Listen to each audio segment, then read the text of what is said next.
Jingwan long breo, Jong Jesu Christ, kadega jubab, Jong blay, yangi, ban pelait, na kejingknya, paman kasni, bat, ban kasnem. Kabamla ban penkoi, na kapop. Ki apostol, ki angshai, va, kabadon kam tam ban le ya kamot jong blay, kalong, ban kenya ya kamet, kabamot bakade kaman jong blay. Aingo yoblay baga jingwan jong Jesu Christ kawan lam ya kajing siuspa. Oblay kaddo ula shem ya kajing kenya kabakrautam na kabenta kapertay. Yeshua ukon lang bratublay. Ukon jong kamari batu Joseph ubalong klempop. Ubam sebe wabaro kinongpop ki apkmi lenti. Hau kadon kajing long blay.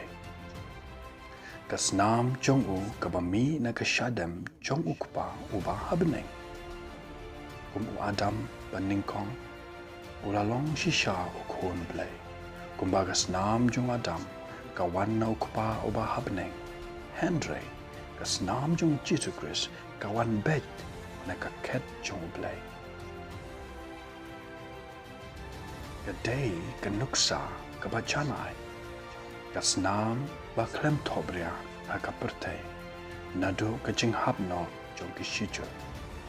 Hau Jesus Christ ublay ulashem ya ukon lang brad baklem pop bat klem tobria. Ban kongo hado kajingknya halor kajingpana na kabenta kapop jong kaperte. Day nakatakadaw ba amdan deka weipat kekerteng hapo ki beneng bala ai hau breu ba on halajno tang kekerteng jong try Jesu Christ.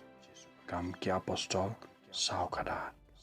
Blay un kurkuya pi pat un long ringkat pat pi. Ko blay shibon.